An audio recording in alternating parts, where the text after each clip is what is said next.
You're listening to littlepodcast.com. Why you gotta take it there? Retake. This isn't gonna work. We're not talking about any integrity in We this are room. trying to exploit a generation. Ever tell you about that time when I paid for Chinese food with the DVD? The grease is the gravy. You guys played footsie over the table. Well, yes, but that's irrelevant. I can smell Pepto-Bismol from here. It tastes like an antacid tablet. Why are there so many Draculas everywhere?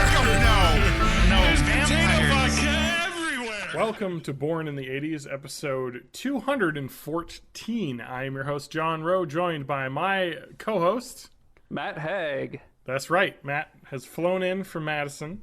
Yep. We live so far apart, we have So to record far. over the internet.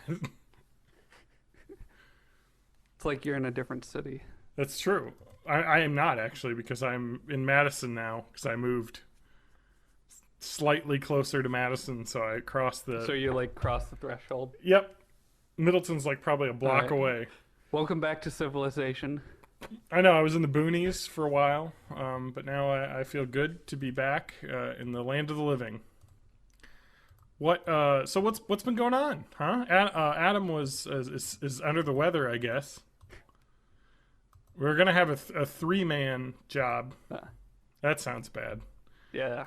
Uh, Yeah. We're gonna have a 3-way podcast. That's better. Is that better? That's better? Yeah. That's Okay. way better. Good. Glad.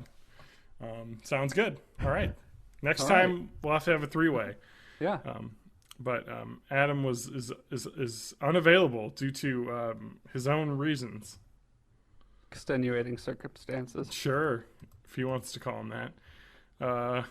Let's see what is happening in the world. So what have you been up to this week? And like This the last week. month.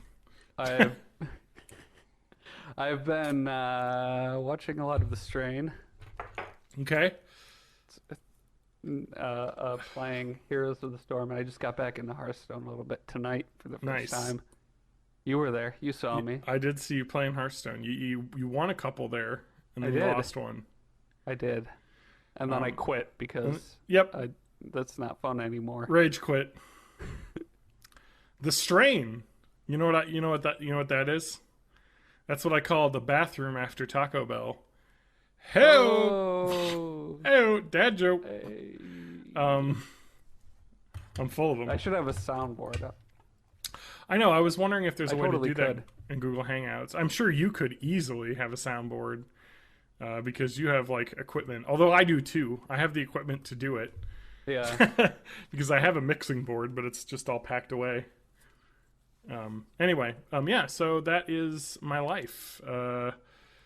Playing Taco Bell bathroom. eating Taco Bell. I went to Taco Bell this week. That's my Taco Bell story. Hope you liked it. We're really kicking this off with a bang. I like to go with the number 4. Which one's that? I don't remember. I don't actually know if it's number 4. I The feel one like it's that's number. beans and cheese and No, it's meat. 2 chalupas. I like the 2 chalupa meal. And then sometimes when I'm feeling fancy, I'll go for the steak chalupa, or the chicken. But I didn't this week. I just went straight beef, and then I got a Chipotle chicken roll up or whatever they're called, chicken griller, loaded griller. Those are great. Chipotle chicken. I'll take your word for it. They're fucking awesome. The only problem. This is all super like foreign to me. Oh, I haven't really? been to Taco Bell in a really long time. Well, it's incredible. So, but the problem is the Taco Bell is like the late night eating destination because they're open late, except for all the Taco Bells in Madison close at like midnight. So there's no like 4 a.m. Taco Bell run that you can do in this city. It's ridiculous. It used to be that way. I did it in college. I remember like studying Yeah, I late seem to remember a few. for finals, and then you can drive to Taco Bell because they're open at 2 o'clock, and you can get a burrito. Yeah, at least the drive-thru would be open. Yeah, exactly. But not anymore. They close early, which blows. But whatever. It's probably better for my health that they aren't open. So let's talk about what's that's your weird. what? I can see you clicking in the doc. Oh yeah, that's how Google Docs work. Live Never edits. had a shared doc. Yeah, I like Google Doc. Shared doctor. And his name is Google.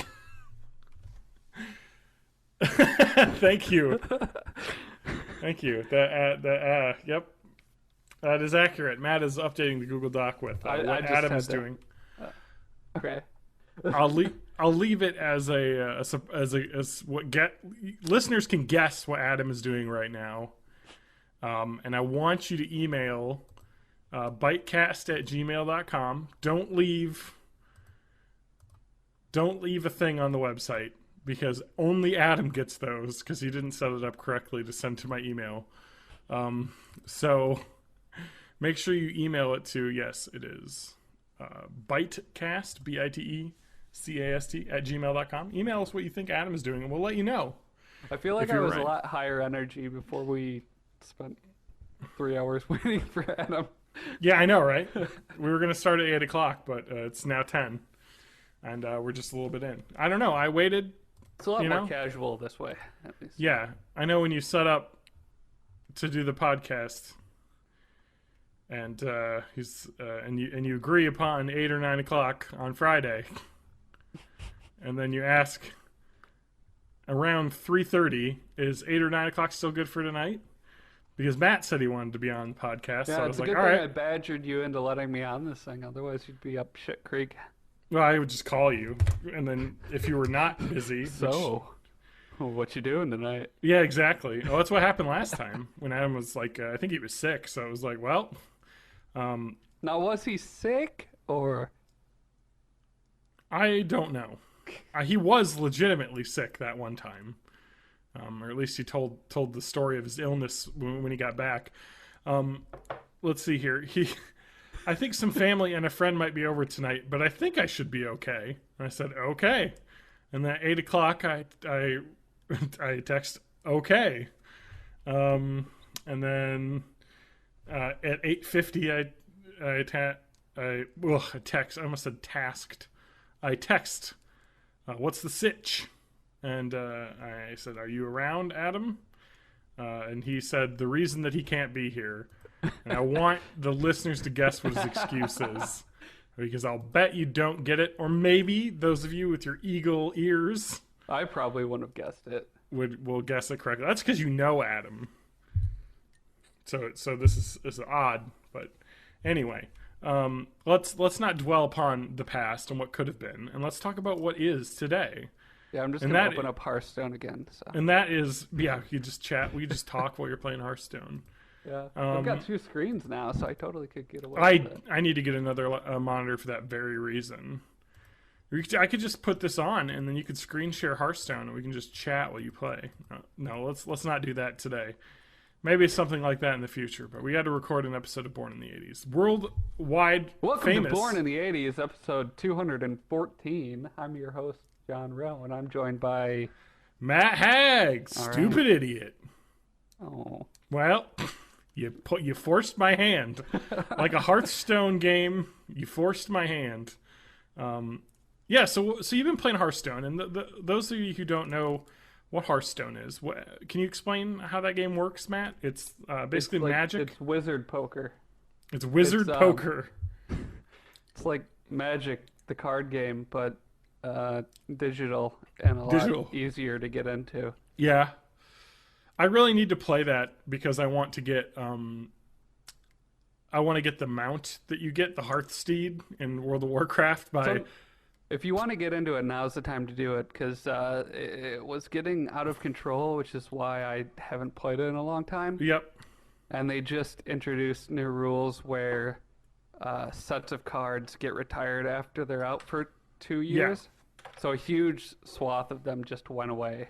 Yeah, and so it makes things a lot more manageable. Yeah, I think their idea was kind of the way that Magic works, where they have Yeah. kind of seasons or sets, basically, where it's like, okay, those cards go off to like the every card style of play, and then like the tournament standard play is now just these decks, because it does get ridiculous. Yeah, there were combos that you just can't account for when you're designing cards, and there's that many out there. Yeah, and it was. You get the feeling there's really limiting them creatively. So now things are a little bit more tame. Well, that's good to hear. And I was able to dust all of my old cards that aren't valid anymore and make some of the new ones and make an actual good deck. Nice. I didn't know you could do that. So you could ice your cards and get new ones, basically. Mm-hmm. That's nice. Is the conversion ratio pretty good for that? Do you feel like you're getting ripped off? Well, if I bought cards, it would feel like a ripoff, but I mostly get them through grinding gold and stuff. Yeah. I think I may have dropped some money in the game at one point, maybe like $5, just because I was like, all right, this is cool. I'll give you $5. Give me a pack or two. But there was like a special card that you could only get if you paid money during the beta because they wanted to test their store. Yep. So my completionist attitude kicked in, and I gotta have it. I was like, I'll spend $3 on a pack of cards. Yeah, it's not too bad price wise. And then whenever they come out with an adventure expansion, that's like $25 or something for a single player storyline type of deal. Yeah, I feel like I'd probably want to play that more, I guess. Yeah. Because I'm really like self-conscious of how bad I would be at the game because I like never play card games and I haven't played this for so long that I'd want to play single player a lot to get like better at it. Yeah. And it's like it feels bad if you lose and it feels like you lost because you didn't spend enough money. Yeah, like that's true. If you just don't have the cards, there's no way around it, really. Yeah. That sucks. I mean, that's kind of the way it is, though. I mean, it is free to play, so at least you can play for free. Let's see here. No, but my Hearthstone journey ended when I was at home during the holidays at my parents' house, and I was playing on my tablet because I was like, shit, you can play this on a tablet, and it's fucking awesome on a tablet. It's built for a tablet. So I was playing on my tablet, and my parents' Wi-Fi is just old, or not old, but like they live out in the boonies, so they have really slow internet, and their Wi-Fi is spotty, and it dropped me in the middle of the game that I was like crushing after I'd lost like 2 or 3, and I just couldn't reconnect, and I was just like, no, and I was like, I can't play this anymore. I was so mad that I had lost that game because of my parents' internet that I had to quit playing on my phone because even when I was on Wi-Fi, it would get confused and think it lost connection. So I would do something, and then it would like flash the Wi-Fi signal for 30 seconds and then do the turn. All right. Fair enough. Yeah, I know. I hate that. Ugh. That's why I like, because when you play like competitive games and you get like ripped off and it's not your fault that you lost, but you lost, you feel really mad. You're like, God damn it. I was winning for once and the fucking computer ruined it for me, you know? So I don't know. I might come back to it again. I liked it. I was like, when I was playing it, I was like, I really don't like card games, but I can actually like figure this out. You know what I mean? It's fairly simple, the rules. And that's kind of the Blizzard design philosophy. Mm-hmm. Have you heard about Overwatch at all? Yes, I have. I wanted to get in the beta, but I did not because I didn't sign up early enough. Yeah, I didn't get into the beta either, but I think open beta is coming up next weekend. Yeah, and I'm definitely going to play that because I played so much Team Fortress. Yeah, and that's kind of like the same thing. It's a shooter, but it's like the skill floor is not super high. Yeah, because that was kind of what was so awesome about the original Team Fortress 2 was the original Team Fortress 2. But like when it first came out, it was kind of the idea was this is a multiplayer team-based shooter, but you can play all these classes. Mm-hmm. And some classes aren't like super twitch shootery. You know, you have a healer, you have, if you're not really good at healing and you still want to do some crazy damage, there's a demolition guy who shoots grenades and you can like throw sticky grenades and wait for someone to come around a corner and blow them up. Mm-hmm. All sorts of fun stuff. Or you could be a spy and sneak around in someone's base. Like all sorts of different ways to play. And this kind of seems the same way where it's like team-based objectives. Every time you die in Overwatch, you can switch characters so you don't get like trapped in something if you pick the wrong thing. Yep, same thing. Yeah, same way that Team Fortress would work. You would just be like, all right, I'm going to play this class now and then switch. Or the engineer was one in Team Fortress 2, where you'd be like, well, I don't want to play, but I want to build turrets that shoot people, and that's fun, you know, and that would always be fun because you would run around healing your turrets with shotgun. God, I want to play that game now that I'm talking about it. That's a really fun game. So if They're they can kind of to bring Overwatch characters into Heroes of the Storm too. I saw that. Yeah, I need to play Heroes of the Storm. It's been so long. You should. Yeah, it's good.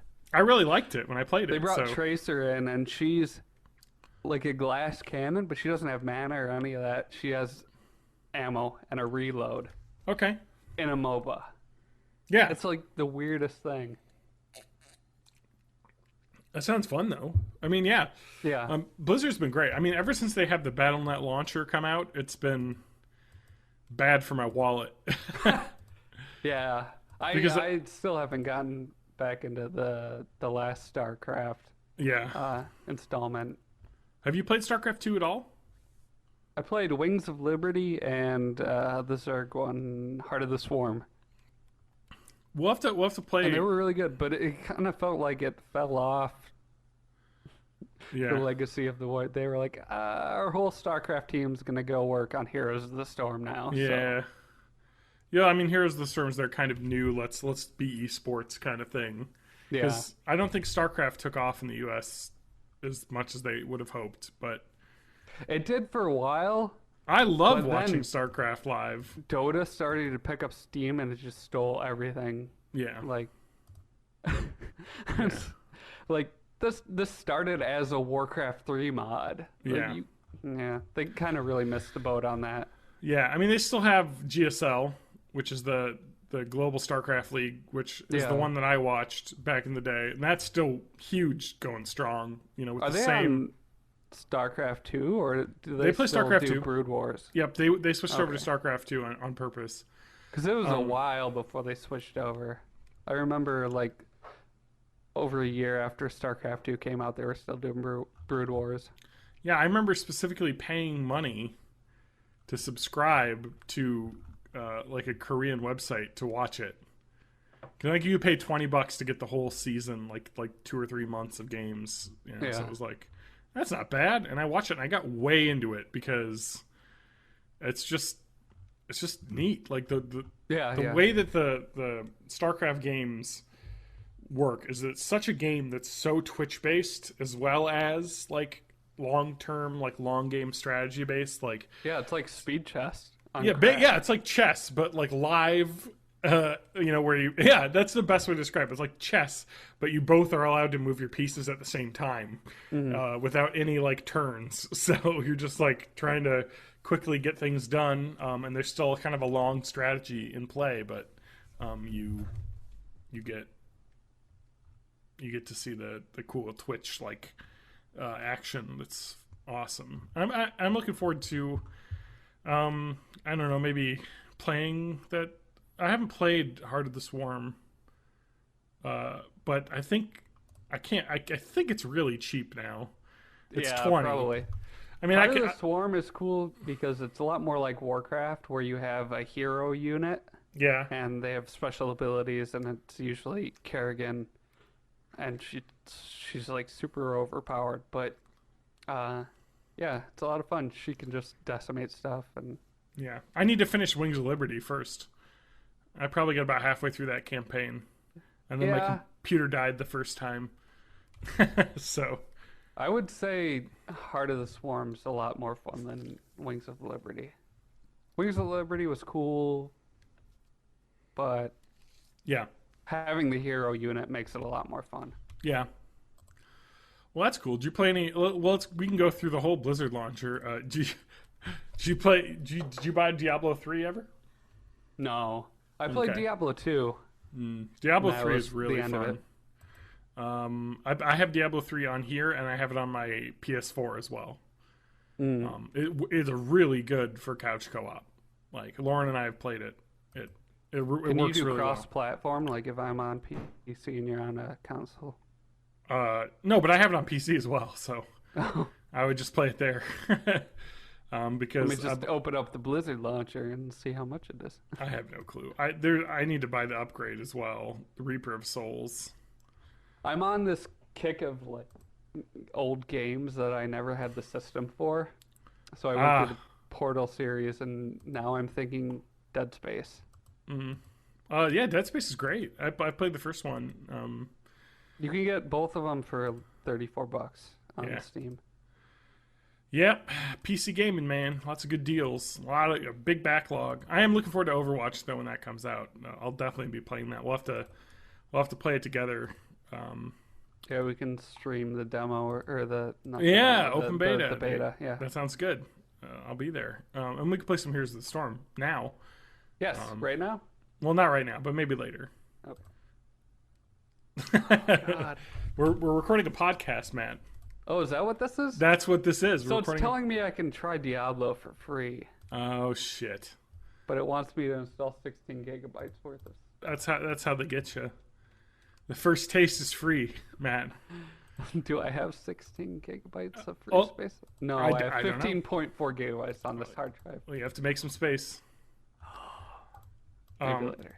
It is a really fun co-op game though over the internet. I played a bunch with Adam before Adam fell off the face of the earth to Illinois. Never forget. Never forget. He's no longer with us. He's in Illinois. That's not a hint. He's not dead. I'll give you that. That we know of. That we know of. You're right. I haven't heard from him since an hour ago. So, so maybe he's. Oh God, Matt, what did you do? I'm having fun. What was that? Sorry. That's gonna kill the listeners' ears. That's a plugin I have. It reduces the audio down to 8 bits. Oh, so it's like what if you were an 8-bit video, and there's so much talking in 8-bit. Yeah. That's why. Okay, I played a game. You played a game? I played Ratchet and Clank. Ratchet and Clank. Yes, the Clatchet and Rank. Clatchet and Rank. That's it. Oh man, Stop. that's a different game. So there's a cat threatening to chew cords on my lap again. Wow. He's a jerk. Stop it. Okay. We can hear him. You played. So, I don't think I've ever played a Ratchet and Clank game. Neither did I. But I thought, why not jump in? Because I think it's $40, brand new. And the reviews are all like, hey, this is pretty good. Especially if you've never played one before. It's a good way to learn kind of how the game is. Mm-hmm. And I've been playing it. I really like it. I'm probably about, I don't know, maybe a third of the way through the game right now. And it's been really fun. You get lots of crazy weapons. You can shoot a disco ball. Makes all the enemies dance. And then you shoot them while they're dancing. There's a Mr. Zircon, who's a little robot pal that's different than your Clank robot pal. And all that Mr. Zircon wants to do is murder. And he says that a lot. Oh. He's like, I need to be killing right now. And you're like, okay, I'll fight some monsters for you. See, I just realized in my head I was imagining Jak and Daxter. Yes, Jak and Daxter was also about the same era. I was thinking like a little squirrel dude, but That's now you Daxter. say robot, and I remember. Yep, Ratchet and Clank was the squirrel guy and the robot pal. Whereas Jak and Daxter is like the elf man and squirrel pal. Okay. Elf man and squirrel pal. Coming soon. Which one's Banjo? Banjo's a bear, and he's got a bird pal. Kazooie. Banjo-Kazooie. Yep. Any other So good Ratchet and combos? Clank and Banjo-Kazooie and We got Jon and Matt. Jon All and right. Matt. I'll run around. I live in your backpack. And you can live in my background. I mean, it only makes sense. To be fair, if you've seen us, I'm probably 3 times Matt's size. So it would not make sense for him to have me in the backpack. Although it would be hilarious. Because the gameplay would be very bad. We'd be crawling around with me in your backpack. Yeah, so I don't know. I really like it. A good platformer. There's not a lot of platformers nowadays. To have and the production value in this game is like top notch. Like I'm doing the Italian, kissing the fingers, like mwah, so good. I thought you were blowing a kiss to me. Well, that too, but don't. That was secret. No, but it just looks amazing, and it's based on, I guess, the animated film that's coming out today, I think. Ratchet and Clank. Let's see what the Rotten Tomatoes score says. I can only assume it's awful. Oh, boy. It's got to be better than Batman v Superman. Well, let's see. It has got a 20% Rotten Tomatoes score. That seemed very good. But Sony, I guess, was like, we need to make our own animated series, like, to cash in, because a lot of animated movies are really hot right now, So hot. God, there's a lot of famous people in this. Paul Giamatti, John Goodman, Rosario Dawson. Really? Yeah. Let's see here. They said man. it's not good. It's like what?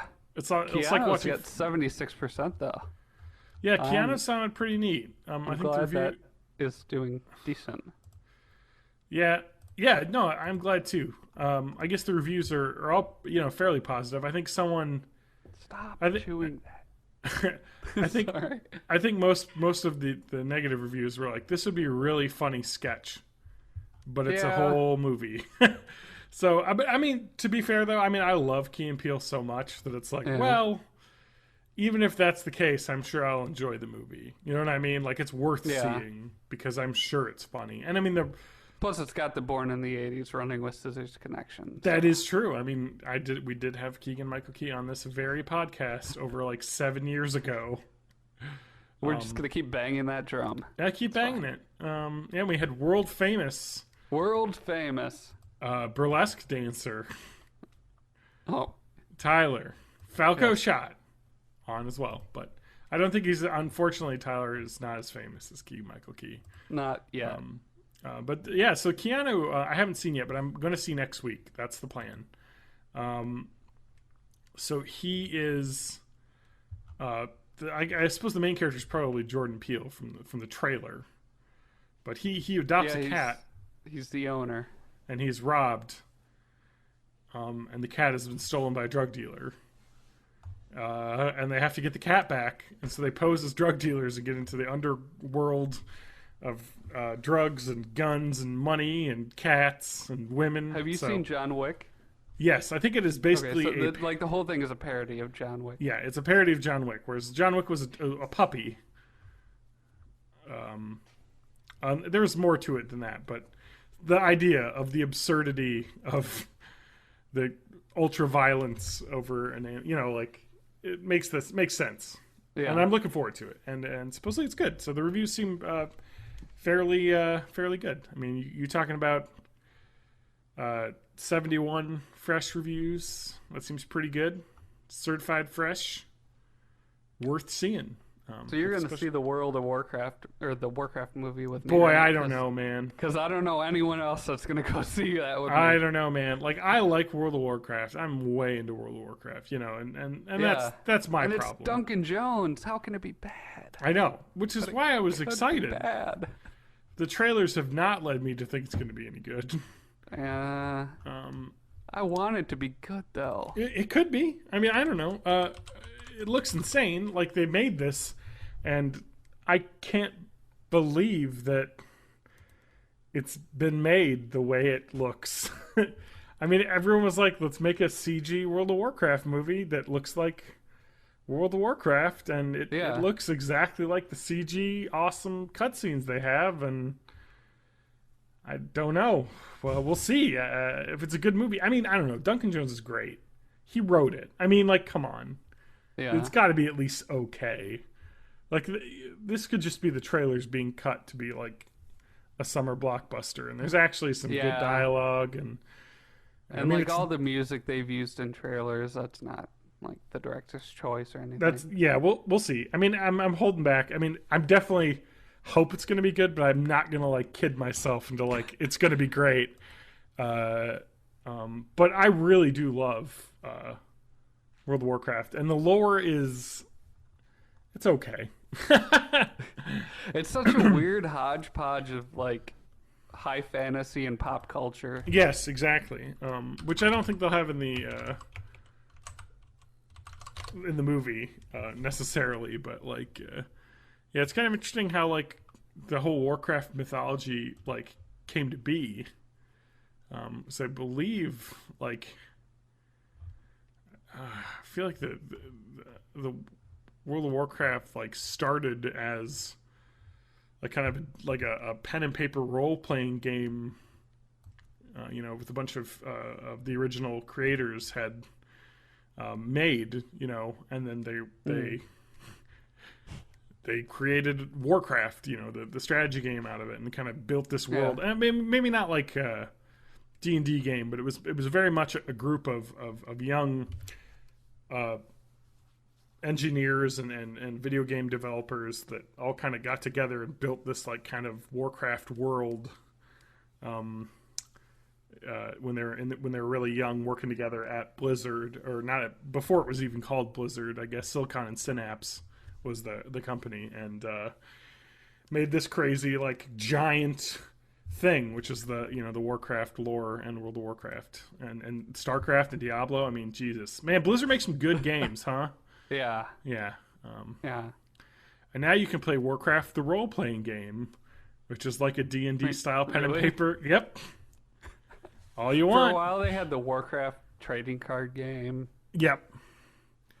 Yeah, they did. They've had a couple tabletop games. There's actually a God, what was it called? There was a board game, just Warcraft, World of Warcraft, the board game by Fantasy Flight, and that was like you level up and you fight like a dungeon, and you know what I mean? Like it was pretty cool.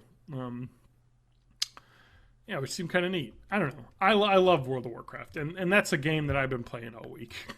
Yeah. Because they announced, I'm sure Matt's seen on his Battle.net thing that I have been in, because they announced World of Warcraft Legion will be out in end of August 30th.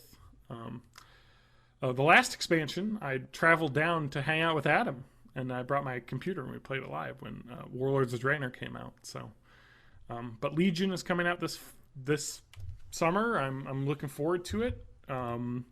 They got new class, Demon Hunter. Seems kind of awesome. I don't really know much about what the lore is going to be. I have to get back. That's why I've gotten back into it, I guess, because I want to get learning, the war. But I mean, there's a brand new continent, basically. I believe the town of whatchamacallit has. What's the name of the floating city in World of Warcraft? Why can't I think of it? Anyway, it's I dropped out before that came in. Yeah, you didn't get there. I play.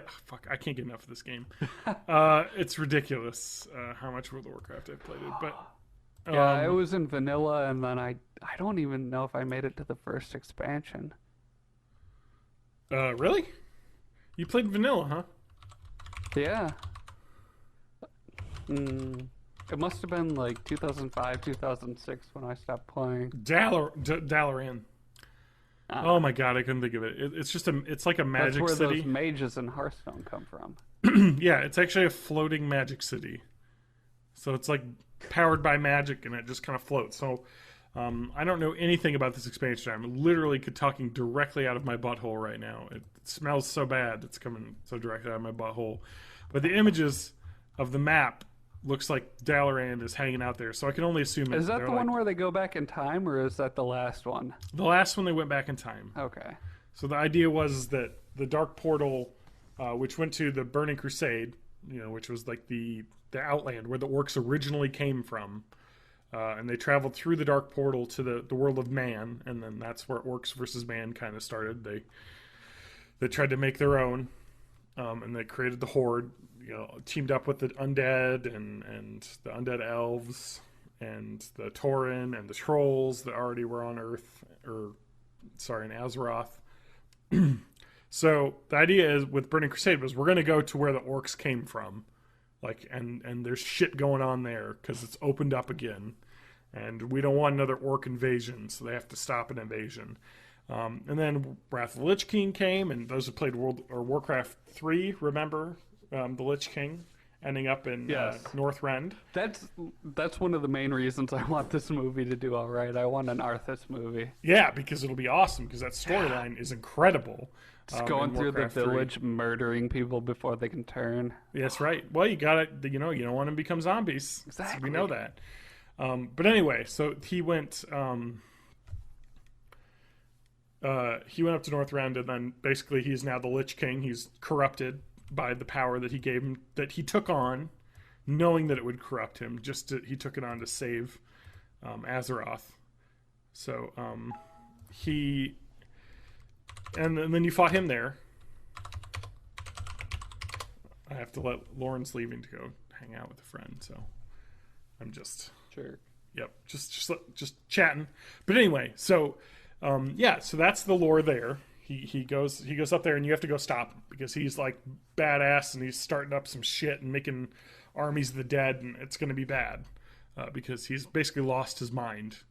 And then the next expansion was Cataclysm, where a giant dragon that had been in the earth for centuries came out and flew around. And that was really cool because they destroyed like the entire continent and rebuilt the way the original continent looked and added a couple new zones. And there was actually Deathbringer. The dragon would actually fly around in the sky above all of the zones. And if you got near him, he would murder you instantly. So it was actually pretty cool that there was this That giant... sounds cool. Yeah, and like for comparison, Deathbringer, God, I hope that's his name. Deathwing. Deathwing, thank you. Deathbringer is the name of another character, but Deathwing size. I want to try and like get the comparison of how big Deathwing is. But like Deathwing is as big as a city almost. I mean, he is so large. Yeah. That like he's as big as like a couple castles, I guess. If you look at him, images of him compared to like Stormwind, he towers over the city. So it's pretty crazy. So that was really cool. Like kind of a cool thing. Let's make the world brand new again. You have this crazy giant world boss. It was actually pretty cool. The raids at the end were epic. And so that was neat. They did another. It's cool when there's like server wide events like that. Yes, It exactly. feels like the world's evolving. Yeah, exactly. And then Pandaria came out, which is my favorite expansion actually, out of all of them, because Mists of Pandaria was basically the fabled panda level, that happened in Diablo. There's a Pandaren monk, I guess. In Warcraft, and they were like, well, let's make where the Pandaren came from. And so you go to this Eastern inspired land of Pandaria, and it is my favorite expansion because it is the most gorgeous place in the game, because they updated the graphics engine for that expansion, and all of it looks luscious. I mean, it is a gorgeous, like Asian inspired scenery and Asian inspired like just cities and mountains. There's like a Mount Everest that is just enormous, and just with the view distance up, it's just this looming thing. And like in Skyrim, just like you can go to the top of that mountain, and you're a little guy running around the ground out in these plains. It's like you can go all the way up to the top of that giant mountain in World of Warcraft. So I love that zone. I just love the way that the art design was for all of the zones in that one. So that was really cool. And then they put out the newest expansion, which I guess they decided to go back to the Burning Crusade Outland, but in the past, before the Gul'dan had turned the orcs evil, basically, and created the Iron Horde. Mm-hmm. So it's like, all right, we got to go stop the past. And it's like, all right, this is a little... It wasn't... Things start to spin out of control a little bit at that point. Exactly. It's definitely the least of the expansions that I played. Like, my least favorite. Because it's kind of like... like a lot of it's kind of neat. I mean, in one way, it's kind of neat to go into Burning Crusade and then go into this and be like, oh, this is the same city, but like... completely different, before it was built into what it is. And, I don't know. It's pretty cool. I like it. Or maybe it's the other way around. I think it is, actually. I'm so sorry. So I think that this is I'll never ridiculous. forgive you. This is John Explains World of Warcraft lore. Oh my god! I'm totally absorbing all of this too. I know no one is, because I talked about how I wasn't into it, and now that we've been talking about it, I'm so ridiculously obviously into it. I've put so many hours in this. I looked at so you can type /played on your character. Yeah. I want you to guess how much I've played on one. This is just one character, the one that I'm currently doing right now. Jeez. 50 days. No, it's 28. 28 days. 50 days would be the amount of time I played on my first original character. It's 47. So between all of my characters, and I have a third alt that I played a ton of as well. I probably am approaching 100 days of played. So that's 2,400 hours played of this game. There's just so much to do. 187 hours of Fallout since it came out. Fallout 4? In November or whenever. Nice. I played 30 hours and I didn't even get close. Let's see here. What's the storyline? The plot. Expansion Burning Legion. Last Invasion.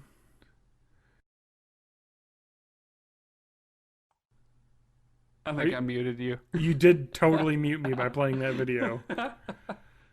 Oh my god. And I wonder if that came in the recording. We're messing around with I hope so. It is Friday night. We've been drinking. We're messing around with the settings a bit here. There's a cat that I have to devote at least half of my attention to, making sure that he doesn't destroy everything.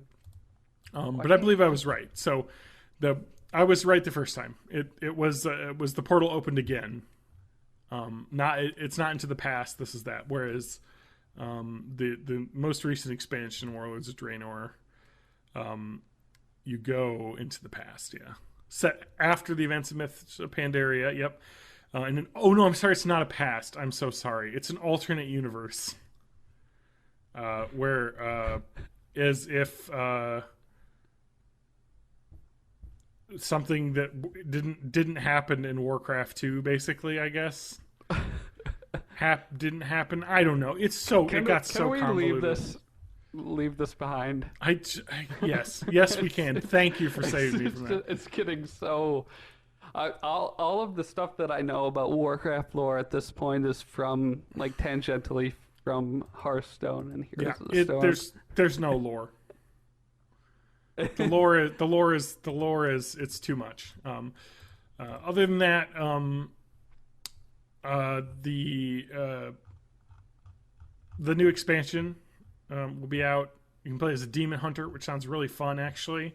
Mm-hmm. I guess you're blind. Demon hunters are blind, right? All right. That's a thing. So they always wear bandanas over their eyes or some sort of eye cover. But they also are able to see through magic, I guess. They're able to perceive the world through feeling magic, basically. So you can actually see through walls and stuff, basically. And they transform into demons, basically.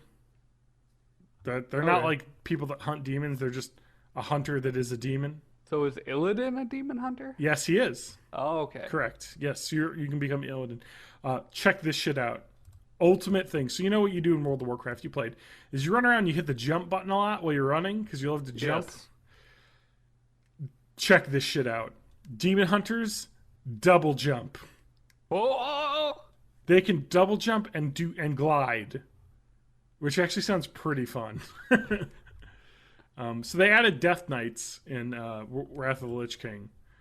They are adding Demon Hunters as the next class. So that sounds really fun. I don't know. I'm going to play it. I play every single expansion. I'm a sucker because the artists at Blizzard are so fucking talented. I mean, the worlds that they create that you can just run around in are just gorgeous. And for me, it's worth, $50 or $40 for the expansion. And then maybe, $60 for 4 months of game time. And then I'm done for a little while. So I know you already talked about the vanilla server being shut down. Yes. Do you think that that's because they have this classic games division now. Yes. Are they going to bring back Vanilla WoW in some form? So I actually looked more. I read more about this. They apparently were very friendly with the people from Nostralis because when Blizzard was like, "Hey," they actually sent. They did a whole post on this and they talked about this. They were like, "We are so happy that people were interested in Vanilla WoW and stuff, but."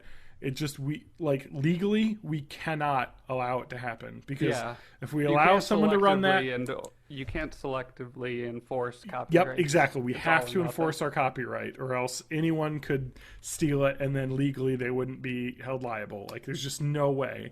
But apparently, they said they talked with the people there. They said it's not financially feasible for them to do it, but the way that it was worded was kind of like. But we're looking into things, so it's like, all right, so maybe. I would love to see a vanilla World of Warcraft. One thing they had talked about was possibly not running vanilla World of Warcraft, but having like a server that was unconnected. So like you have like bind on account stuff that you get. Whereas like basically this would be like, oh, you can join this server and then you will have nothing. You start from zero. And you won't have like the XP boosts or anything. Yeah, none of that stuff they have now. Yes, which sounds kind of fun, because part of what they've done over the years is like, basically you can get all these heirloom items and all these like crazy things that so when you start a new rogue, it's like, well, I got all these heirloom items that you can just equip that like give you extra experience and make you level up fast, because basically you're not like, I want to go play through all the content again.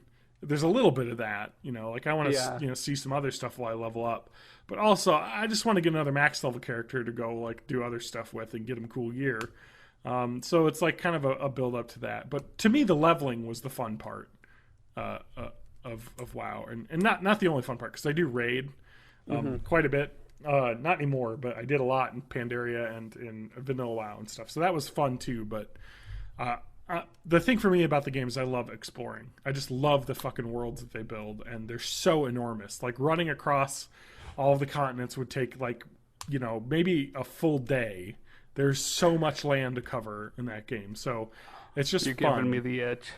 It is. I mean, it's just the thing. It's just that's why I love the game, and that's why I kind of I'm sympathetic towards vanilla World of Warcraft servers, because it's like that continent doesn't exist anymore. Yeah, it's like if I was going to go back and play, I would want to play the things I remember. Yeah, and that doesn't exist. And even if it did, I would want to play with a bunch of people that are leveling up at the same time as me, and that wouldn't happen. Exactly, which is why it's gone forever now. I mean, if you want to play private servers, there are plenty of other ones, and I've never played on a private server.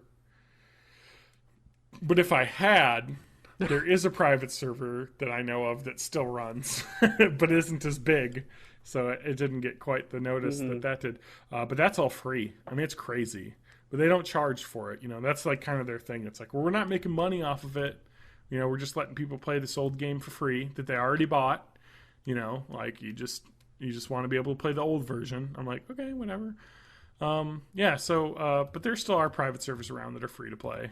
If you want to look for them and find them. Just Nostralis was the biggest, like by far. They said they had like nearly 200,000 active users. Like, but like they said that it only cost them, like the volunteers, like $200, $300 a month to run it. Like, and then volunteer time. So I mean, for 200,000 people, I mean there has to be a way that Blizzard can run that. You know what I mean? Yeah. So actually in the post they said they had chatted with the people from Nostralis. So I hope the chats were like, hey, I want to figure out how we can do this and make money. Because I bet the money people higher up are just like, well, we don't want to do anything that's not going to make money, and the expansions make money. So well, even if they had it up for free, like the brand recognition alone, like. I'm saying this right now. This movie coming out, exactly. There is people to be talking about World of Warcraft. There is absolutely no way they do not.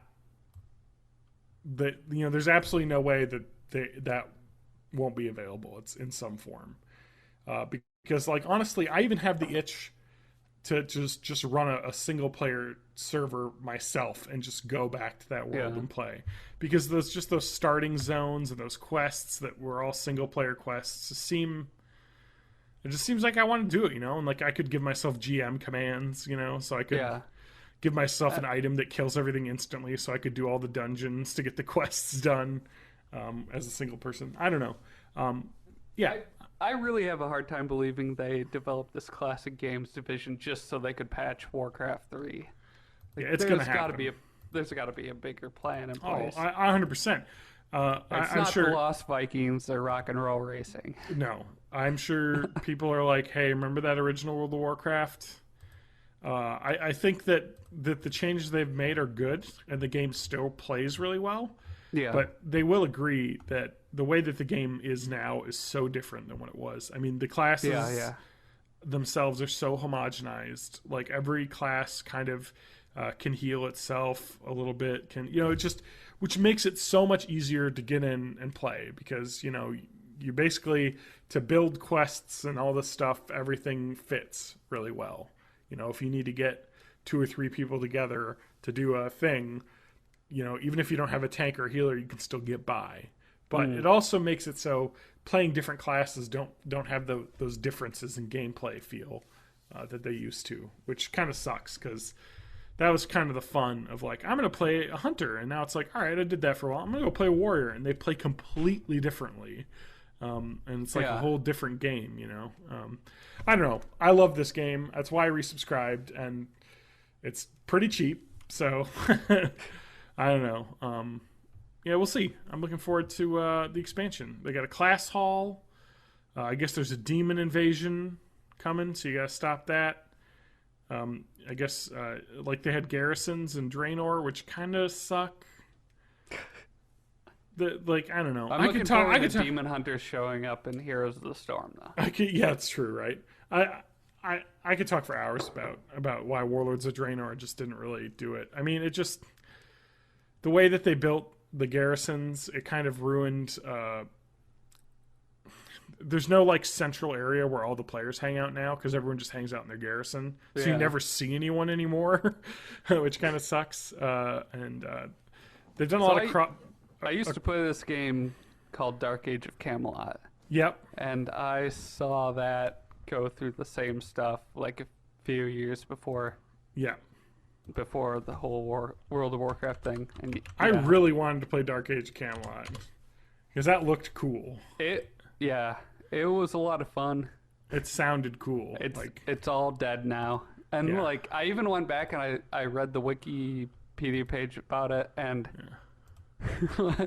like, you remember it being so cool, and then you read the Wikipedia page and it's like, they saw EverQuest and they were like, we can make money off something like this, so they threw it together in a couple months. Well, part of the cool part, I guess, of Dark Age of Camelot was that it was like, this has got realm versus realm PvP. Yeah. And it was 3 factions, so... So it was like a fantasy world where you had like lots of PvP, where you would have big groups together fighting big battles, basically, which seems kind of cool. You would get yourself into a battle where it was round 1 versus round 2, and then, oh shit, all of a sudden round 3 shows up and messes everybody up. Yeah. I mean, that sounds really neat. Like, the idea of that. You don't get that in World of Warcraft anymore, because they've done so much cross realm stuff, which has really helped out populating the world. Like, it continues to feel lived in and fresh and big. Because basically now the people running around you see aren't all just from your server; they're instanced in from other servers, actually. So it's actually really smart how they've done it to maximize, you being able to see and group with people and not be from the same server, but it's just different. Adam, I'm sorry, I called you Adam. Force of habit. Matt, did you know that you can install and play Dark Age of Camelot right now?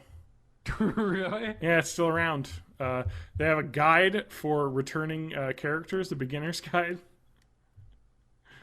It's not. It can't be the same company, right? It is. I think. They just go to darkageofcamelot.com. They got game time codes. Wait, you have to pay for this? How old is this? There's no way it's not free to pay. Old. There's no way it's not free to play right now. It came out in Just 2001. Look at the banner image on this page. Like it's Yeah, a decade and a half old at least. it is exactly. It's 15 years old this year. Yeah, I don't know how much it costs to play, but they got it. They had an April 1st joke this year. Dark Age of Camelot Hologram Wars ad. What? EA bought it? Yeah, I guess. But it's not free to play, which blows my mind. Game time codes available here. Didn't they make a second one? Do you want to? Holy shit! Dark Age of Camelot 2 popped up when I was looking for this page that you sent me. Did you know that? Never heard of it. Did you know that Dark Age of Camelot, they're charging people $15 a month still? No way. Yes. That is what it costs for game time. Would you like to know that they have a new game coming out? Camelot Unchained. What? 2016. They have a pledge thing right now. Wait, pledge now? What the fuck is this shit? Kickstarter? It's not Kickstarter. This is the Camelot Unchained website. You can go to this. It's just CamelotUnchained.com. They have $4 million pledged right now. It just says pledge now. And when you click pledge, it takes you to the store where you can spend money to pledge. It is outside of Kickstarter. And this isn't EA. This is some other company. Is it? Yeah, it's City State Entertainment. So it must be like maybe the original developers. Like, we're going to build this again. Wow. Crazy. Well, there you go. So, welcome to CSC. Collaborative. Yeah, I'll probably... They're trying to make the WoW killer, they said. They're still going for it. WoW is just killing itself slowly.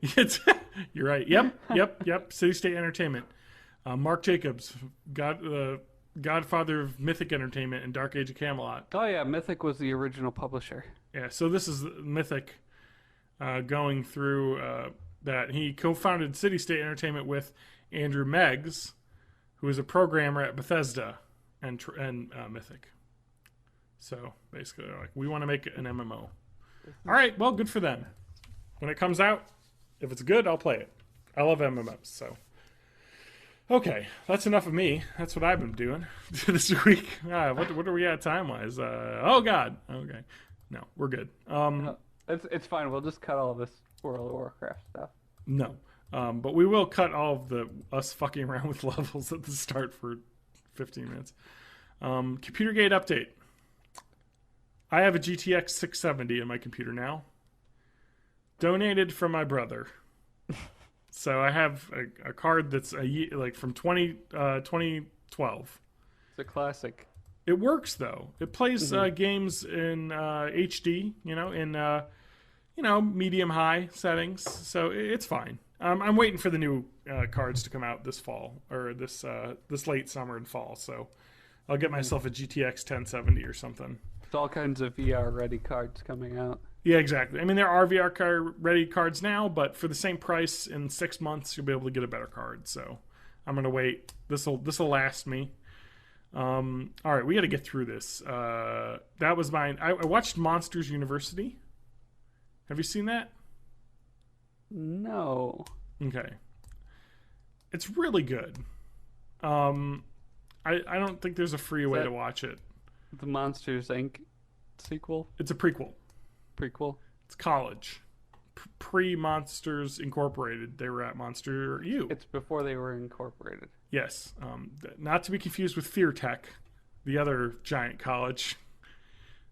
There's Fear Tech and Monster U. But anyway, it's a really fun movie. Kind of takes place in college. It's not like the best Pixar movie, but what's so good about it is just the lesson that it teaches.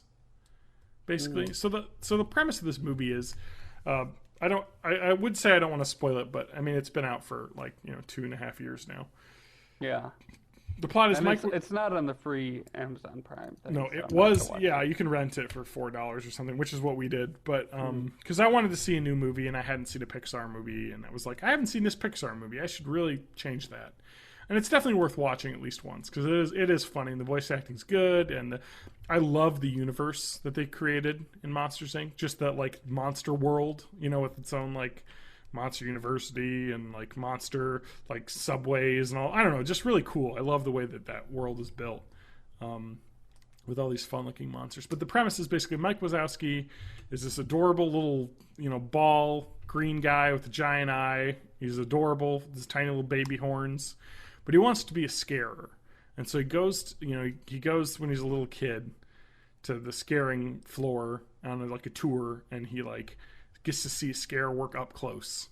And he's hooked. He's like, that's what I want to do when I get older, And so he spends his entire childhood like, reading up, collecting scare cards, like kids trade like, professional baseball player cards and stuff. And he just gets to go to Monster University where all the top scarers learn how to scare at the Monster University scaring school, and so he gets in. He's like, he knows everything.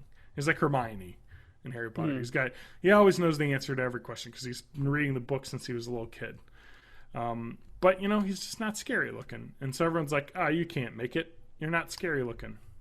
And then, of course, he meets Sully, the big guy, John Goodman. Do they have the same voice actors? Yes.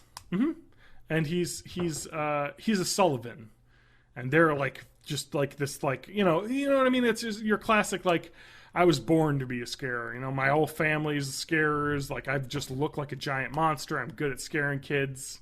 I just it's my destiny. And he just doesn't even study. He's just a slacker, but he gets by on talent basically. And then they both have problems because one of them just isn't scary. The other one just doesn't have the work ethic, and they kind of are rivals, and they fuck up something, and they both get kicked out of the school. But to get back in, they can win a scaring competition. Like, yeah, it's very much a college thing because then they join a scaring fraternity that's like the Revenge of the Nerds fraternity. Yeah, of all these like it really is. And they're all a bunch of losers, and then they can win their way back in basically, and they train all these losers and do that, and then they overcome their differences, and Sully learns how to like put his brain where his scare is, and Mike becomes like the coach of the team, and he teaches everyone how to become good, and all these flunkies actually become good, and they end up working their way to the finals, and it comes down to the last moment, and he needs a perfect scare to win on the scare simulator. It's so fun when you talk about it. Just the world that they've built for this college is just so fun to talk about and think about, which is what's so fun about it. But so they get in this competition where they each like have to scare, and you get like, okay, this kid's afraid of this, this, and this, and then they throw a bunch of like stuff on the floor, and you have to like work your way up to the bed, and you have to like, okay, they want this type of roar, because that's what they're scared of, and so you do it, and then you get scored based on like a little system, and he gets a perfect scare, and they win, and it's happy. And you're like, there it is. And they get to go back into the scaring school, and that's it. But that's not it. Because that's what's so cool about this movie, is that actually Sully knew the whole time that Mike isn't scary. It just, there's no way they can win with him. Because he knows everything. You know what I mean? Like, he's devoted his life to this. But he physically can't do it. It's just a physical limitation that he has, as a monster. And so he broke the machine so that it would give him a perfect scare, and they cheat to win. And you're like, wow. Like, you know what I mean? This is a Disney movie, and that's like, you think that's the ending. Cheat to win. No. And so Sully, like, yeah, they do this, and then he shows Mike, figures it out, and he basically won't talk to him, and he's like, all right, I'm leaving. Like, I can't go back to scare school after that. I obviously can't do it. Nobody believes in me. I'm leaving. And then Sully basically is like, he turns himself in, and the head of the headmaster, or whatever you would want to call him, the dean, I guess, the scare dean, comes in and like is just, you guys cheated, and so obviously you're both expelled. Like, we can't that you just can't do that. And, and Mike, I don't know, they come to this agreement where it's like Sully and Mike are just like, you know what, I did it because that, but you taught me how to be scary. Like you took these losers and they became the best scarers on campus. Like that is an ability that even the best scarers don't have. Like that is something that I can't do, and I have all this natural talent. Like, and so it's just kind of like this thing. And then like the end is basically like, well, let's get a job at the mailroom at Monsters Inc. And then they both work their way up, in like a little montage at the end where they're where they are at Monsters Inc. So the moral is failure isn't an end. You know what I mean? Like, Yeah. There isn't always a happy ending, but that doesn't mean that your life won't be happy. Like just because you didn't win the big game doesn't mean that's it. It's kind of like, it's a kind of a similar storyline in reverse to like Stephen Sondheim's Into the Woods, where it's like, okay, happily ever after, and then, oh no, a bunch of shit happens. Because that's not how life is. You know what I mean? Whereas this is kind of like, maybe you thought you had this fairy tale thing planned out where he was like, I want to be the best scarer that ever lived. It's like my dream. And he physically can't do it. It's like a little short guy wants to be a basketball player and he loves basketball, but you just physically aren't talented enough to do it. But you could become the coach of a championship team. You can still use your strengths, to get what you need. And it's a really cool message. Like, it's really refreshing to see in a Disney animated movie. I was like, wow. It really kind of had me floored, so I really like it. It's definitely worth seeing, but it's I don't think it's on Netflix. It's on Netflix UK. I know that because there was someone online that had mentioned they had seen it, and I was like, oh shit, they're in England, so I guess the rights aren't here. But yeah, I don't know. So we got to talk about some stuff. You said you watched The Strain. Yes. What is The Strain? The Strain, not Taco Bell. It's based on a series of Guillermo del Toro novels. Whoa. It's about some vampires. Oh boy. That are invading New York. Okay. And the vampires, like the vampirism, it's not a virus. Okay. It's these like roundworm parasites. Got it. They get in you and they start changing your biology, and there's just there's a lot of like real biological horror going on in this. Huh. So kind of Guillermo del Toro, a little bit grungy. Yeah. That sounds cool though. Yeah, it's I'm not going to say it's like a masterpiece, but no, it's of course compelling not. enough that I'm gonna watch the rest of it and probably buy the books after this. Yeah, I mean the book sounds like a cool thing to do. So like vampires traditionally, blah, sleep in the ground in a coffin. Yeah. How does that translate to this world? Like, okay, so what are the vampire rules? The first thing would be the whole I need to bring a box of my home country's dirt to sleep in. Okay, yep. So you do that because that's where these nematode style roundworms live. Okay. And it just takes one. They get into you. They burrow into your skin super quickly, and it's disgusting. And then they start breeding like crazy. Okay. There's a lot of like pseudoscience mumbo jumbo about why UV light is bad and silver is bad. Got it. So it's basically like traditional vampire rules, but explained biologically. Yeah. They can't cross running water. Okay, that's but different. That's not super explained. Well, that's another traditional thing. That's like it is. Like traditionally vampires can't cross running water. They can't enter a house unless if they're invited. Stuff like that. Yeah, I knew that, the invitation one. Mm-hmm. I know that from Buffy and Angel. So yeah, it like I heard a cat. Yeah, it's Spinelli. She's here.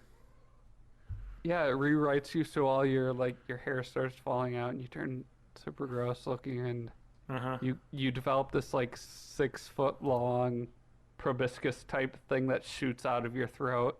That sounds awful. Yeah. I don't know. So what's the premise here? Who's the main character? Like, how does this work? the main character is a Johnny Strain. CDC doctor. Oh, okay. He was the Yellow Jacket in the Ant-Man movie. I don't. Nope. Nope. I don't remember anything of Okay. Ant-Man, even though I saw it. It was good though, right? No, I liked it. it was boring. I disagree. I wish I would have seen Edgar Wright's version that he originally had, Yeah. but we didn't get that, unfortunately. But anyway, yes, continue. Ant-Man guy. Yes. CDC doc. He's a CDC doctor who ends up discovering the whole vampire thing, and there's kind of like this weird, like, he ends up getting like pursued by the FBI for murder or whatever Okay. because they're covering up the vampire thing, but it seems kind of shaky. Like, Yeah. people would notice that this stuff is happening. Yep.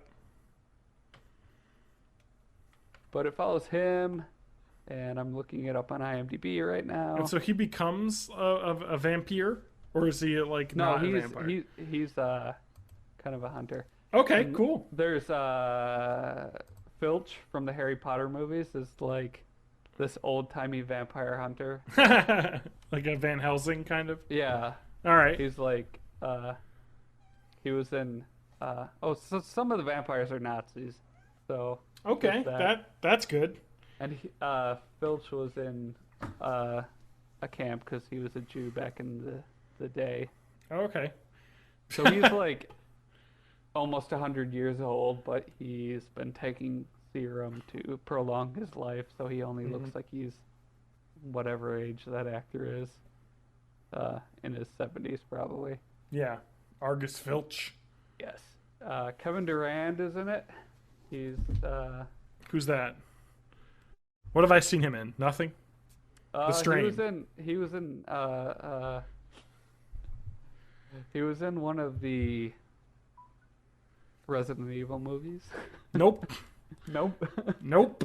I don't know. You might recognize his face. He's in stuff. Okay. He's never like the focus of it. Yeah. Samwise Gamgee's in it Really? for a while. Sean Astin? Yeah. Rudy. Rudy. The dad Rudy. from Jumanji is in it. The dad from Jumanji? What kind of a pull is that? Jumanji dad. Image search. Jonathan Hyde. Okay. Oh, okay, yeah, I know that actor. Wait, did he play the bad guy in that? Oh, In the Van Thing? Pelt was played by the dad. The hunter? Oh, yeah. I didn't know he was that. the dad, and he was Van Pelt. Oh, that's pretty awesome, actually. I want to see Jumanji now, now that we're talking about this. I remember it being pretty bad, but fun. Wait, is that Kirsten Dunst? In Jumanji, yeah. Oh my god. Yeah, I think Anyway. that was like her first major role. Yeah. Well, Kirsten Dunst, and who's the little boy? Nothing? Nobody. A nobody? Anyway, I think that's pretty cool. I thought that movie, I mean, it's bad, but it's neat. You know, it's a really cool concept. Like, Yeah. especially if you're a kid, you know? Yeah, Like, I was the right age at the time. Yep, exactly. I don't know when this came out, but Mid to late 90s. 90, yeah, no, I mid think you 90, would like The Strain. 95. 95. I was 10. I So was- that's pretty incredible. Yeah. Perfect timing for me. Let's see here. Oh my god, did you know that Scarlett Johansson had auditioned for the role and didn't get it? Little young ScarJo. Little ScarJo. Yeah. Yep. Let's see here. Yeah, so I don't know. I thought that was a really cool movie and, you know, not the worst, so. Man, aren't they remaking this? I did hear that. Yes, I think they are. And then they made Zathura. Yeah, that didn't go well. Also, the movie Jumanji made $300 million worldwide. So, and I bought the game. Did you ever have the game? There was a game? Yeah, a board game. Oh, Yeah, they made a Jumanji board game. no. But I read the book. Yeah. It was based on the book, picture book, Caldecott award-winning picture book. Oh. Yeah. I just looked up the remake. Do you want to hear what Roger Ebert said about Jumanji? Do you want to hear who the Nope. stars I'm of gonna the tell you remake what are? Roger Ebert said about the original first. Okay. Jumanji is being promoted as a jolly holiday season entertainment with ads that show Robin Williams with a twinkle in his eye. The movie itself is likely to send younger children fleeing from the theater or hiding in their parents' arms. Those who do sit all the way through are likely to toss a turn with nightmares inspired by its frightening images. Youch. Anyway. And speaking of frightening images, the stars of the remake are Dwayne "The Rock" Johnson and Kevin Hart. And Kevin Hart Yep. as David Allen Greer. Yeah. Dag. Who are the little kids? Probably people we've never heard of, so. I don't think that it doesn't say yet. That would make sense, though. That it would be people we've never heard of. Because I totally forgot Zathura existed. Yep, Zathura was Dax Shepard, of course. Let me think here. And that, I think I never saw Zathura, you know? Although the first thing that came up when I searched Zathura was Zathura Dad, so it must be a obvious search. A space adventure. How is this hurled through the depths of the magical board game they're playing? Yeah, it was like, let's do Jumanji, but in space. And it was 2005. What? Space Manji. Yeah, it was basically Space Manji. You know who's in it? One of the little kids? Is Peter Malark from the Hunger Games series. Josh Hutcherson? Yes, Josh Hutcherson was one of the little kids. Peter! Yes, and do you know who the older child was? What's her name? Kristen Stewart. Kristen Stewart, yeah, fuck. Yep, so, different cast. What'd you say? Wild Times. Yeah, I did not the see heady it. days of 2005. Yes, although that board game looks pretty neat, too. Zathura's board game. Like, if I was 10 in 2005 when that came out, maybe I would think differently about it.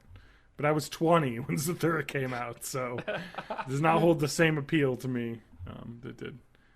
But anyway, but Dax Shepard, getting work. Kristen Dunst getting work. Although, you know, she did pretty well for herself after this. Yeah. She's doing all right. Made bazillions of dollars, I'm sure, off of those movies. So let's see here. I think you would like The Strain. Yeah, it sounds neat. I'm not way into those deals. Whatchamacallthems. Vampires, but this sounds interesting. Yeah. Like an interesting take on it. It's a different enough take that as long as you don't overanalyze the like pseudobiology, it's yeah. It's a lot of fun. That would not be the point. It's ridiculous on its own face.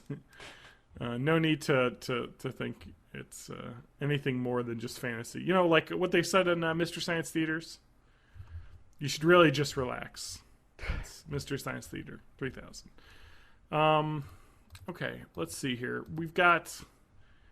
How much time do we got? We got some time here, so let's talk quickly about a news story. I think I want to save this conspiracy corner for next week.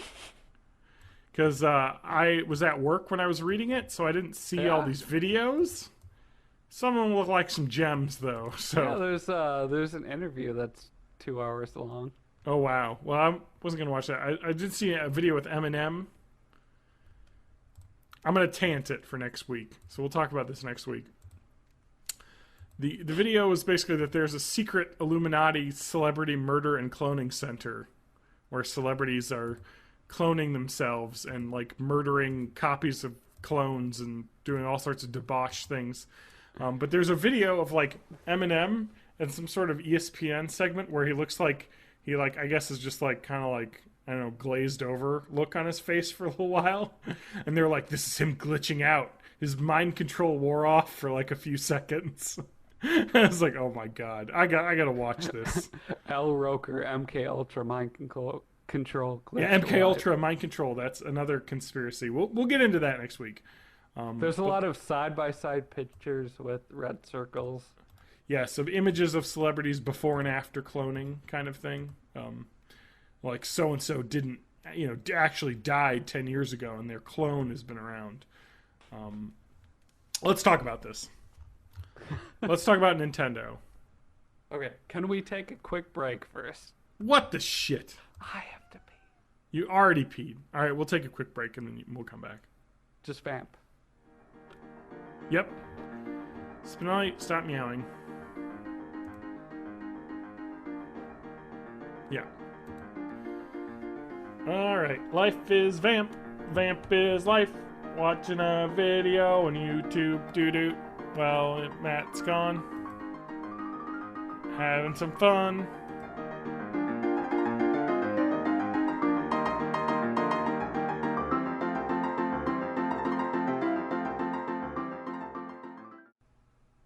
Eminem's hairline is totally different. What? Eminem's hairline is totally different. There it is. That's it. He's a clone. But I'm gonna read a lot about this and get into it, and we will deep dive into the mind control cloning experiments, which sounds pretty fun. Which sounds good. So that's something to look forward to next week. We won't. I promise zero World of Warcraft talk next week. I've got it out of my system. I will talk about it next week instead. What? Nothing. No, you could be on next week too.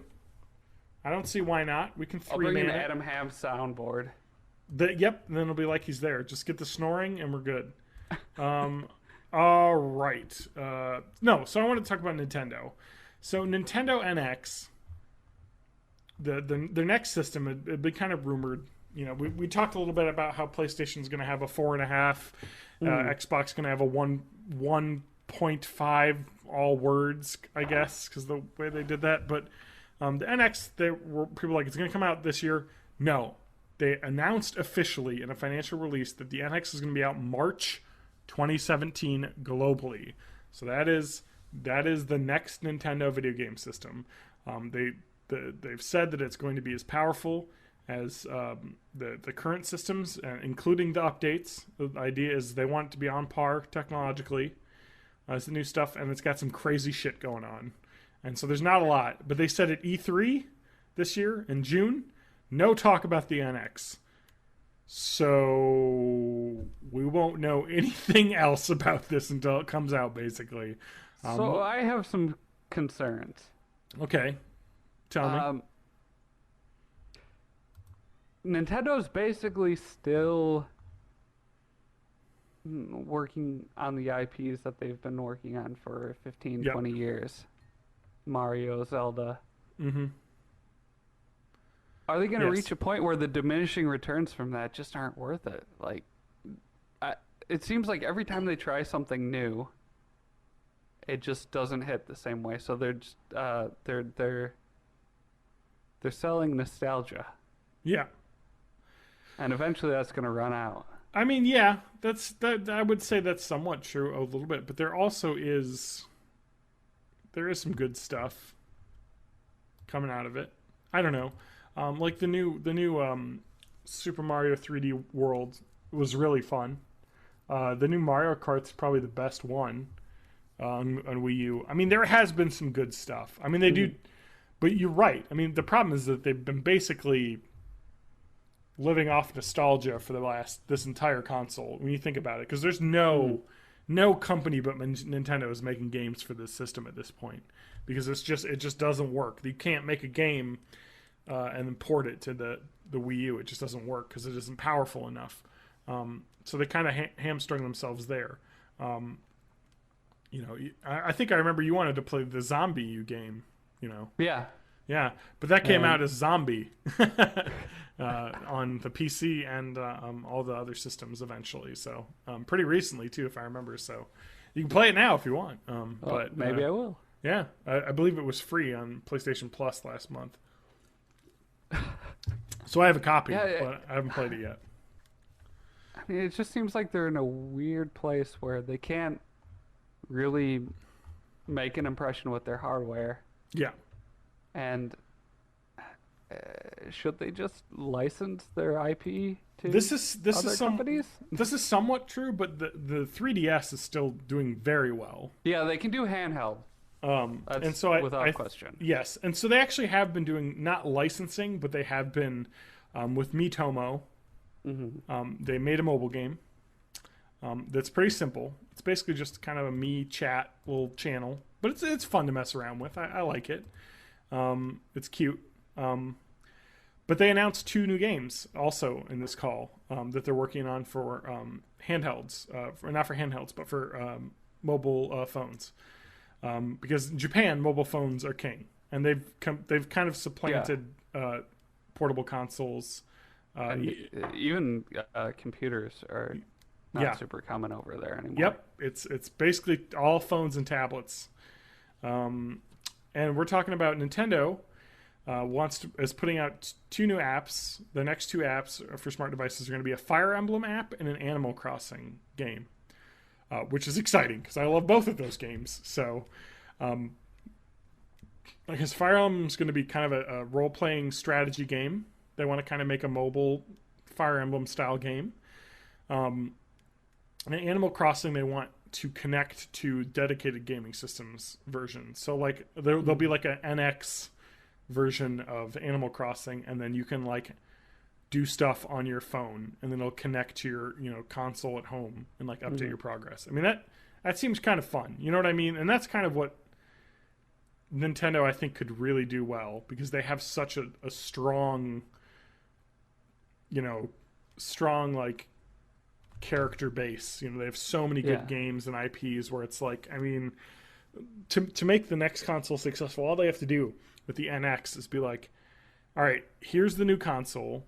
You can copy over all the your Wii and Wii U like virtual console games and stuff that you've bought, and this plays every old Nintendo game like ever made. Like, you know what I mean? Like that's all they need to do is just like make it so you can play all of the old games and pay $5 to get Mario. Like just get all these old games and like make it a good way to play it.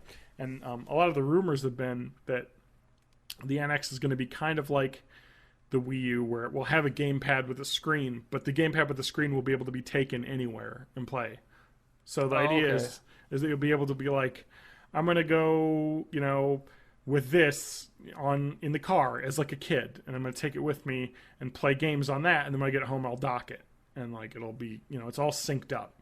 And I think the idea is that it wants to be able to play like handheld versions of games and like big versions of games or something like that. So and that was all rumor and speculation. But according to game developers, they haven't received development kits of this game system yet, as of now. So it's very clear that nobody really knows what this is going to be quite yet. And it sounds like we're not going to know even in June. So I really don't know what they're planning. So we're going to find out. They said they're going to focus on Zelda because the new Zelda game will be coming out. Because there hasn't been a Zelda game on Wii U. That hasn't been a remake. So there's been no new Zelda game since Skyward Sword. So a long time ago. I mean, it's been over 5 years. Yeah, this one was originally supposed to come out in like 2015. Yes. And it kept getting pushed back. Yep. And right now it seems like it's going to be Wii U and NX release. So they want to put it on them both, because they said it was going to be on the Wii U. And I feel like they don't want to screw people over that have a Wii U. Me included. But they also want to have it come out on the NX. So we'll see. I mean, the screenshots and videos and stuff they've shown of that look really cool.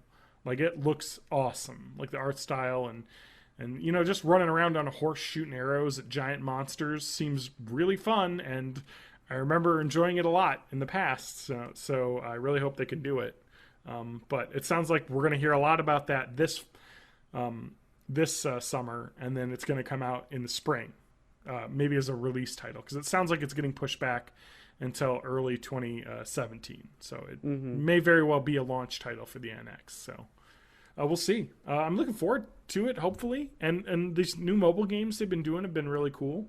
Miitomo works really well as a mobile game, and apparently they got 10 million people playing it. So just keep making good stuff, Nintendo. I like you as a company. Like, Please figure it out. If that doesn't work out, they can always go back to playing cards. That's true. Hanafuda cards, man. Get those old playing cards together. Yeah. So that was the biggest news this week, I think. I don't know. It'll take a lot for me to get a console. Yeah, you're not a console gamer. I've always been both. Nintendo holds just like such a special place in my heart, but I wish they would just come out with their classic games for like PC emulator or something. Yeah, you can just buy them on Steam. Mm-hmm. Yeah, that would be the ideal. I mean, you can already play them on your computer for free pretty easily. Yeah. But not legally. But it would be nice to be able to, give them some money to get copies, because it's only fair. I mean, I don't know, man. Nintendo's weird. I think they're figuring it out, though. They've made a lot of strides. I mean, the 3DS as a whole console market is getting into a weird place right now. It is because consoles are basically set-top boxes now. Yeah. And I think a lot of gaming has moved to mobile phones and tablets and off of big screen experiences. So it's kind of a weird place right now that we're at. And PC indie gaming is really blown up because that's kind of a lot of where you could probably even thank Minecraft for that. Bringing a lot of kids into PC gaming. But I don't know. We'll see where Nintendo goes with it. They've always been kind of willing to make crazy things, like the Wii was crazy and it made them a fuck ton of money. Yeah. But it didn't really last because they lost support of the core gaming audience. So we'll see. And I think the Wii U has been really good. It's definitely a worthwhile console because there's so much good stuff on it. But it just, it's been out for 3 years or maybe 4 years. I think it came out in 2012. So it's been out for like 4 years, but there's not a lot, Mm-hmm. They introduced Splatoon, the squid-based ink shooter, which is huge. Like in Japan, it's big. Like kids buy Splatoon birthday party things. Over here, I think in the U.S., a lot of kids have Splatoon stuff. Like it is well liked. So they did a really good job making a new IP there. So it's tough. What is the legacy of the Wii U? And I think ultimately it's bad. Yeah. Mario Maker, big. Yeah. Great. Mario Maker.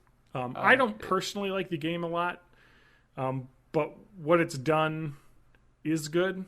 Yeah, it was popular, and it has brought YouTube a lot of fun.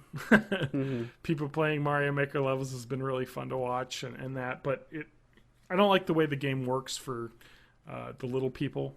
I guess I talked about this a little bit when I played it. Was like if you're not someone who streams or is super popular, your levels don't get played. It's just, and then it's not fun, because really the fun is having people play your levels and getting feedback, or you playing your friends' levels and getting feedback. But if there's no audience, it just doesn't feel the same to me.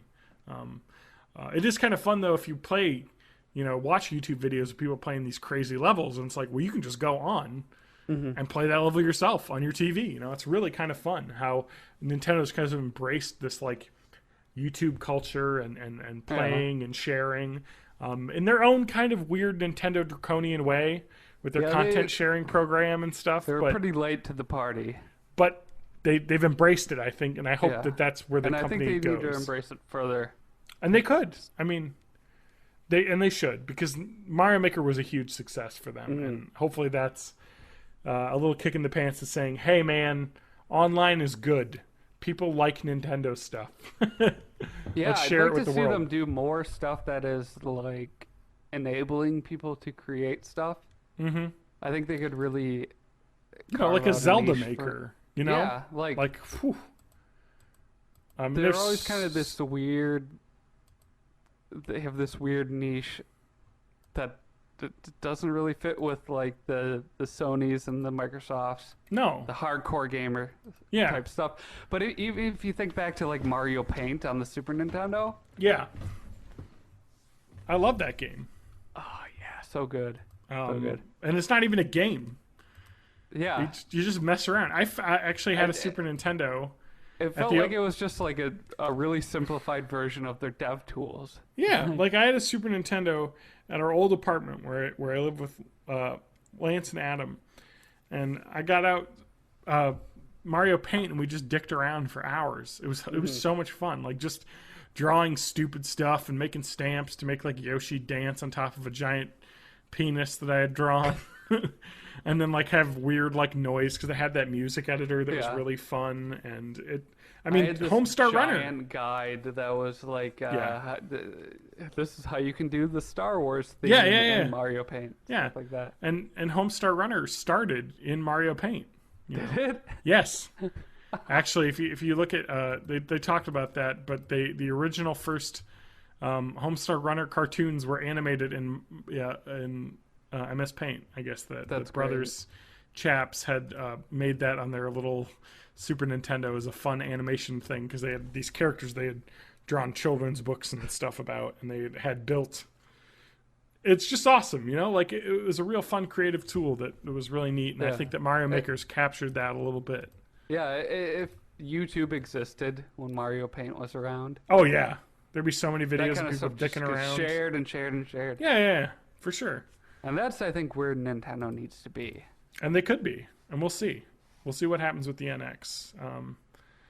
Because if you think about mobile gaming, Xbox isn't really doing a lot of it. Microsoft, they've had a couple games. They had, oh my God, I think Wordament was a game they made and stuff. But there hasn't been a lot, Like there's because, Microsoft's been stuck to trying to make Windows phones a thing. And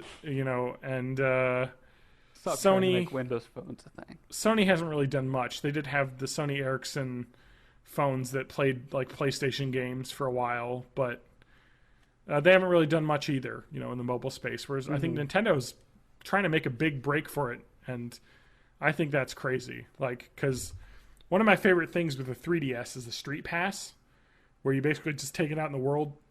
If you walk by somebody else with 3DS, you could do a Street Pass connection, and you get their little Mii shows up in your 3DS, and they give you like a puzzle piece or something. And it's just a really fun kind of like interconnected thing that I think with mobile phones they can do. I think Nintendo really could make something special with the Nintendo NX, something different. But we'll see. And I guess we're not going to see at E3 this summer. So, I guess when we find out, we'll find out. Yeah, that's it. Do you have anything else you wanted to talk about? I think we're going to wrap it up here, though. All right. That sounds exciting. The Poisoner's Handbook. It's a good book. It's a good, all right. It's PBS documentary series on Netflix. Okay, Poisoner's Handbook. All right. It's about the rise of toxicology in 1920s New York. Oh, wow. Do you got anything to pimp? Just go to matthagmusic.com and click all the things. Don't do that. MATTHAAG music. Don't be like me. No, there's no ads. Just click all there's YouTube and yeah, don't have people click your ads because you'll lose it. That's what happened to me. No, I don't have any. I'm on matthagmusic.com. It looks gorgeous. There's a YouTube video here to watch.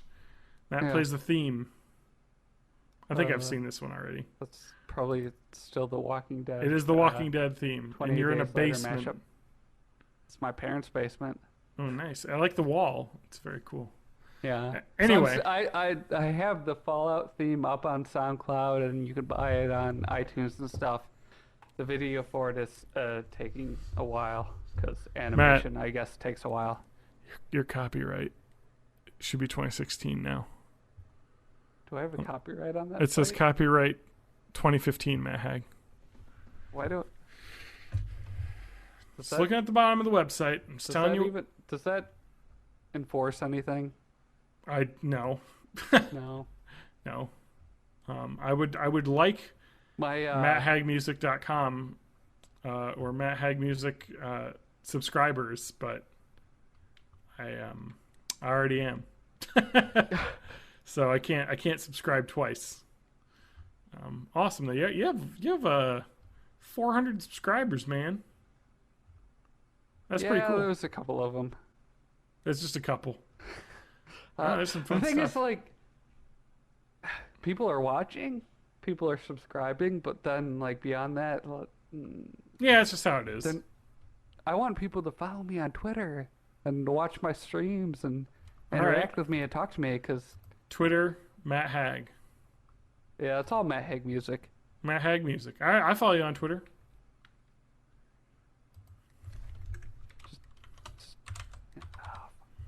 All right, Matt, we got to end this. No,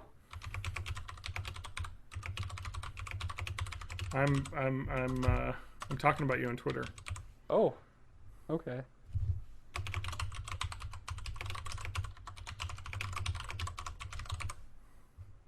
I'm trying to. You want to vamp while I'm typing here?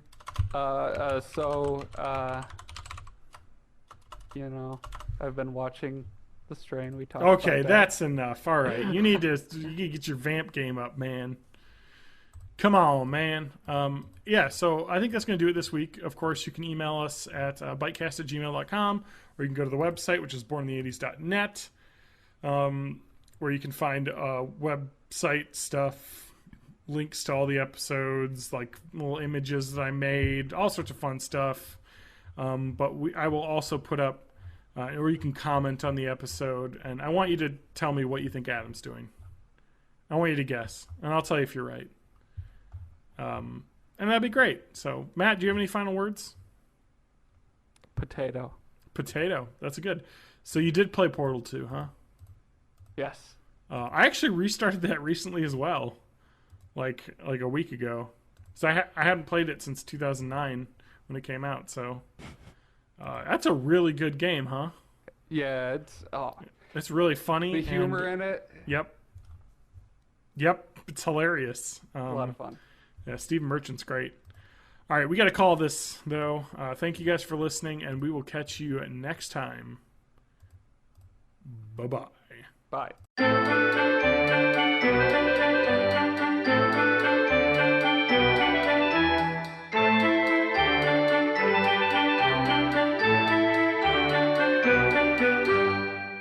Live. Yeah. All right. I'm going to talk a bit. I'm going to go downstairs and get something to drink because I have, like, nothing left. Okay. And I need something to drink if we're going to talk for an hour. Try. All right, you should be able to hear it. You can hear what you sound like now. And I'm going to lay down a bass line so you can hear what I sound like right now. And this is it. All right. I'll be right back. Okay. Ging, ging, ging, ging, ging. Okay. Waiting for the delay. I'm sorry to hear that. Meow, meow, meow, meow, meow, meow, meow. What?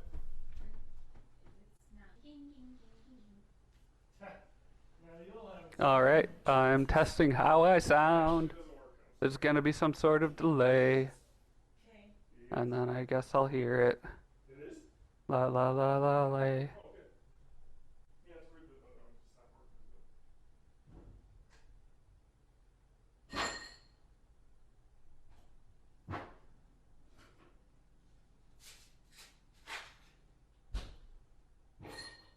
Interesting. Is there an EQ on here?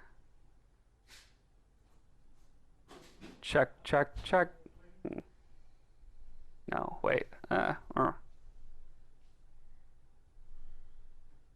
okay. Wait, but that's not even enabled. Check, check, check, check, check, check, check.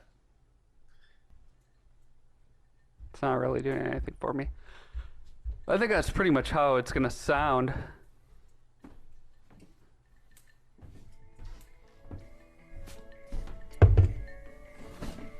Check, check, check, check, check, check, check, check, check, check, check, check, check, check, check, check, check, check, check. I hath returned.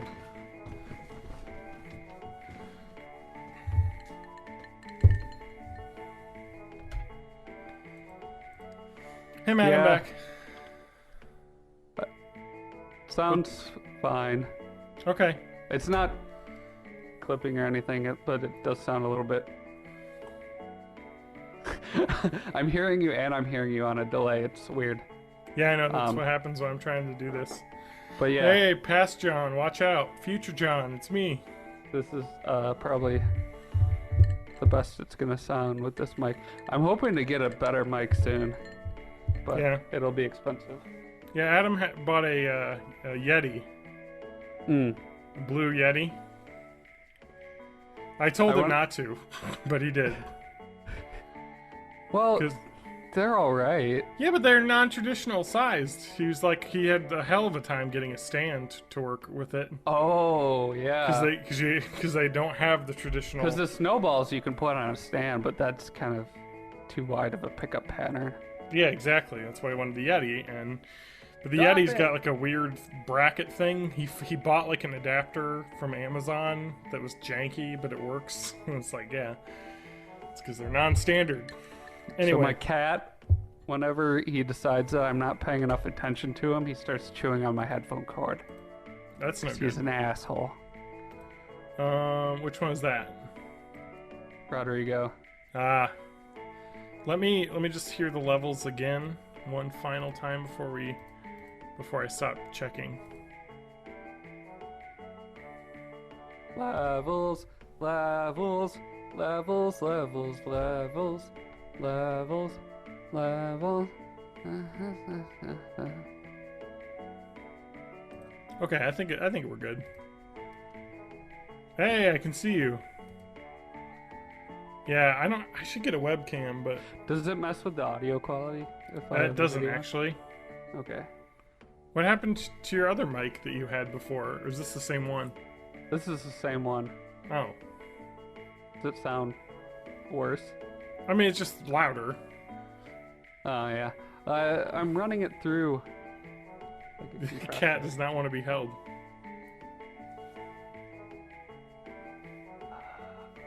Man, I wish I had a webcam now.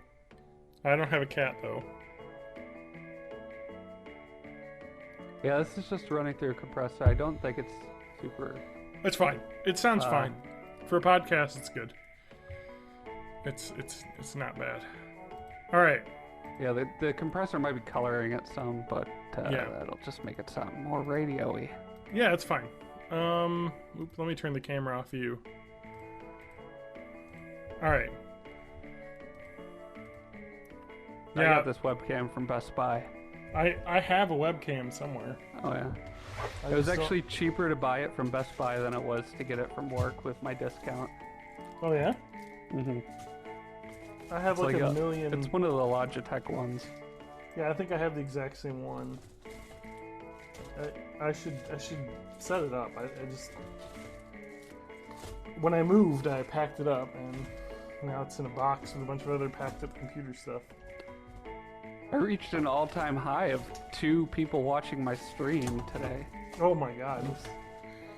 I don't know. Oh Chewing man. on cords, you dick. Let me I'm gonna lock check. you in a room.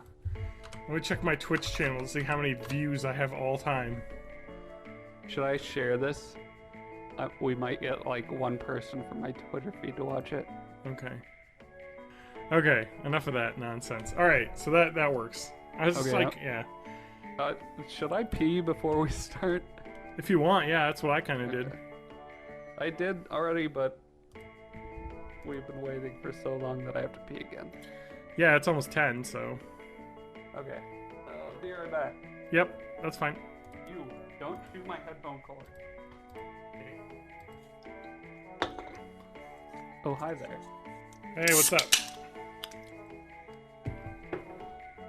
What are you drinking tonight? Well, I just cracked open a Coke Zero. Ooh, Ooh, hard stuff. the hard stuff. But I also do have a glass of rye. Oh, I have the same rye. Probably. Bullet rye. Yeah. I don't like that as much as the bourbon. At That's least fine. drinking it straight. No, I agree. It's The just rye it's is a so lot much harsher. harsher, yeah. So I got, for a while I had both of them and I was doing side-by-side comparisons, but tonight I have Russell's Reserve Kentucky Straight Bourbon Whiskey. There you go. The man at the store said it would be good. Yeah. All right. We got to start this.